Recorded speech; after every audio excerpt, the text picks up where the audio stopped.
Evangelio que lleva el nombre de Mateo, un recaudador de impuestos que abandonó su trabajo para seguir a Jesús, fue escrito hacia el año 80 después de Cristo y está dirigido principalmente a los cristianos de origen judío, dado el carácter de los destinatarios. En esta semana continuaremos con el capítulo 7, 8 y 9. Capítulo 7. No juzguéis para que no seáis juzgados, porque seréis juzgados como juzguéis vosotros, y la medida que uséis la usarán con vosotros. ¿Por qué te fijas en la mota que tiene tu hermano en el ojo y no reparas en la viga que llevas en el tuyo? ¿Cómo puedes decirle a tu hermano, déjame que te saque la mota del ojo teniendo una viga en el tuyo? Hipócrita, sácate primero la viga del ojo, entonces verás claro y podrás sacar la mota del ojo de tu hermano. No deis lo santo a los perros, ni le echéis vuestras perlas a los cerdos, no sea que la pisoteen con sus patas y después se revuelvan para destrozaros. Pedid y se os dará, buscad y encontraréis, llamad y se os abrirá, porque todo el que pide recibe, quien busca encuentra, y al que llama se le abre. Si alguno de vosotros le pide a su hijo pan, ¿le dará una piedra? Y si le pide pescado, ¿le dará una serpiente? Pues si vosotros, aun siendo malos, sabéis dar cosas buenas a vuestros hijos, cuánto más vuestro Padre que está en los cielos dará cosas buenas a los que le piden. Así pues, todo lo que deseéis que los demás hagan con vosotros, hacedlo vosotros con ellos, pues esta es la ley y los profetas. Entrad por la puerta estrecha, porque ancha es la puerta y espacioso el camino que lleva a la perdición, y muchos entran por ellos. Qué estrecha es la puerta y qué angosto el camino que lleva a la vida, y pocos dan con ellos. Cuidado con los profetas falsos, se acercan con piel de oveja, pero por dentro son lobos rapaces. Por sus frutos lo conoceréis. ¿Acaso se cosechan uvas de las zarzas o higos de los cardos? Así todo árbol sano da frutos buenos, pero el árbol dañado da frutos malos. Un árbol sano no puede dar frutos malos, ni un árbol dañado dar frutos buenos. El árbol que no da fruto bueno se tala y se echa al fuego, es decir, que por sus frutos lo conoceréis. No todo el que me dice, Señor, Señor, entrará en el reino de los cielos, sino el que hace la voluntad de mi Padre que está en los cielos. Aquel día muchos dirán, Señor, Señor, ¿no hemos profetizado en tu nombre y en tu nombre hemos echado demonios y no hemos hecho en tu nombre muchos milagros? Entonces yo les declararé, nunca os he conocido, alejaos de mí los que obréis la iniquidad. El que escucha estas palabras mías y las pone en práctica se parece a aquel hombre prudente que edificó su casa sobre roca. Cayó la lluvia, se desbordaron los ríos, soplaron los vientos y descargaron contra la casa, pero no se hundió, porque estaba cimentada sobre roca.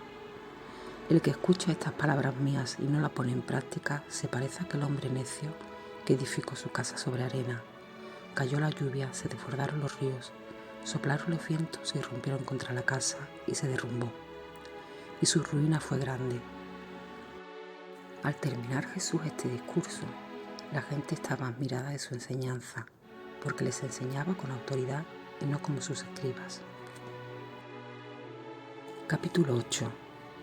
Al bajar Jesús del monte, lo siguió mucha gente. En esto se le acercó un leproso, se arrodilló y le dijo, Señor, si quieres, puedes limpiarme. Extendió la mano y lo tocó diciendo, quiero, queda limpio.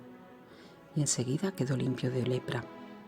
Jesús le dijo, no se lo digas a nadie, pero ve a presentarte al sacerdote y entrega la ofrenda que mandó Moisés para que les sirva de testimonio. Al entrar Jesús en Cafarnaúm, un centurión se le acercó rogándole, Señor, tengo en casa un criado que está en cama paralítico y sufre mucho. Le contestó, voy yo a curarlo. Pero el centurión le replicó, Señor, no soy digno de que entres bajo mi techo. Basta que lo digas de palabra y mi criado quedará sano. Porque yo también vivo bajo disciplina y tengo soldados a mis órdenes. Y les digo a uno, ve y va. Al otro, ven y viene. a mi criado, haz esto, y lo hace. Al oírlo, Jesús quedó admirado y dijo a los que le seguían: en verdad os digo que en Israel no he encontrado a nadie con tanta fe. Os digo que vendrán muchos de oriente y occidente y se sentarán con Abraham, Isaac y Jacob en el reino de los cielos. En cambio, a los hijos del reino los echarán fuera, a las tinieblas. Allí será el llanto y el rechinar de dientes. Y dijo Jesús al centurión: vete, que te suceda según has creído. Y en aquel momento se puso bueno el criado. Al llegar Jesús a la casa de Pedro, vio a su suegra en cama con fiebre. Le tocó su mano y se le pasó la fiebre. Se levantó y se puso a servirle. Al anochecer le llevaron muchos endemoniados. Él con su palabra expulsó los espíritus y curó a todos los enfermos, para que se cumpliera lo dicho por medio del profeta Isaías. Él tomó nuestras dolencias y cargó con nuestras enfermedades. Viendo Jesús que lo rodeaba mucha gente, dio orden de cruzar a la otra orilla. Se le acercó un escriba y le dijo: Maestro, te seguiré a donde vayas.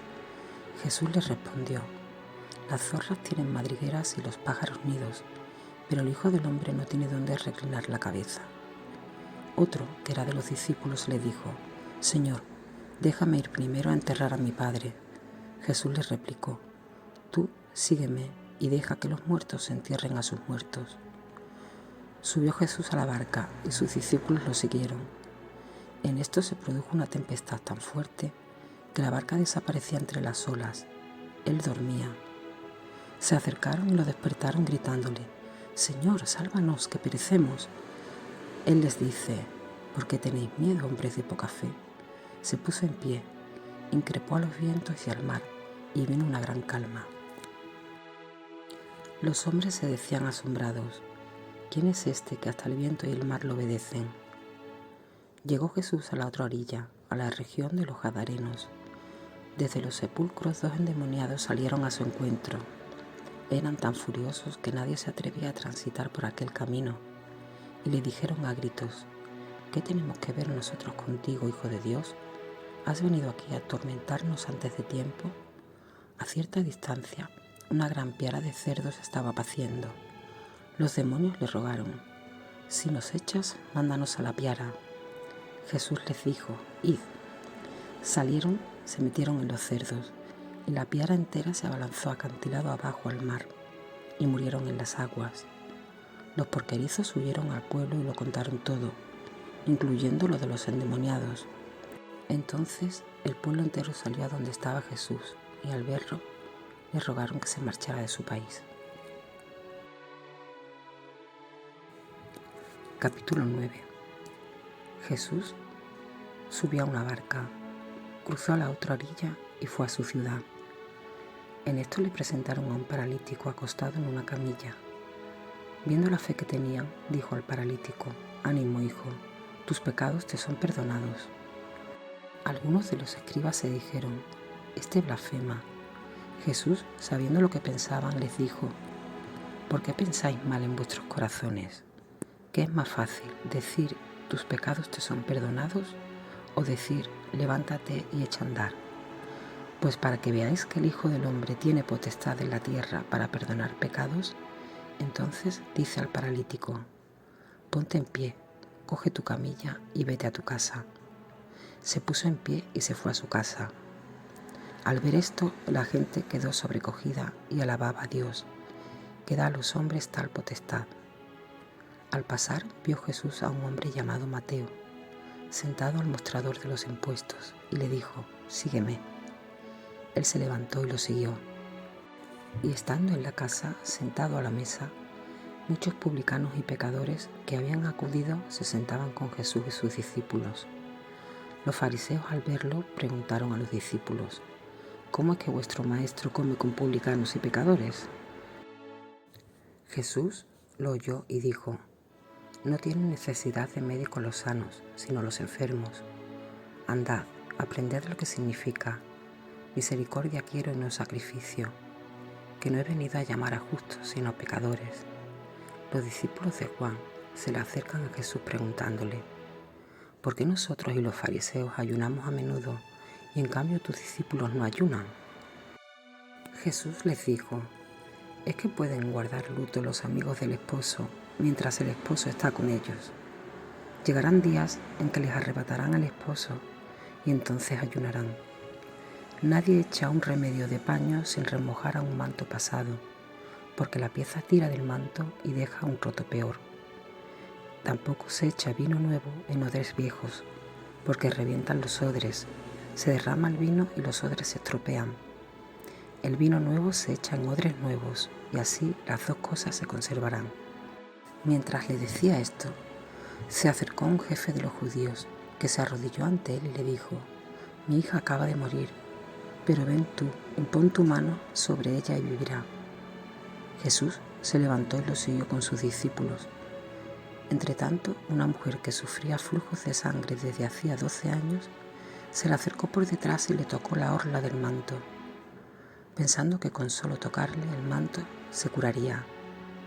Jesús se volvió y al verla le dijo: ánimo, hija, tu fe te ha salvado. Y en aquel momento quedó curada la mujer. Jesús llegó a casa de aquel jefe y al ver a los flautistas y el alboroto de la gente dijo: retiraos, la niña no está muerta, está dormida. Se reían de él. Cuando echaron a la gente entró él, cogió a la niña de la mano y ella se levantó. La noticia se divulgó por toda la comarca. Cuando Jesús salía de allí, 2 ciegos lo seguían gritando: ten compasión de nosotros, hijo de David. Al llegar a la casa se acercaron los ciegos y Jesús les dijo: ¿creéis que puedo hacerlo? Contestaron: sí, Señor. Entonces les tocó los ojos diciendo: que os suceda conforme a vuestra fe. Y se le abrieron los ojos. Jesús les ordenó severamente: cuidado con que alguien lo sepa. Pero ellos al salir hablaron de él por toda la comarca. Estaban ellos todavía saliendo cuando le llevaron a Jesús un endemoniado mudo. Y después de echar al demonio, el mudo habló. La gente decía admirada: nunca se ha visto en Israel cosa igual. En cambio los fariseos decían: este echa a los demonios con el poder del jefe de los demonios. Jesús recorría todas las ciudades y aldeas, enseñando en sus sinagogas, proclamando el evangelio del reino y curando toda enfermedad y toda dolencia. Al ver a las muchedumbres se compadecía de ellas, porque estaban extenuadas y abandonadas, como ovejas que no tienen pastor. Entonces dice a sus discípulos: la mies es abundante, pero los trabajadores son pocos. Rogad, pues, al Señor de la mies que mande trabajadores a su mies.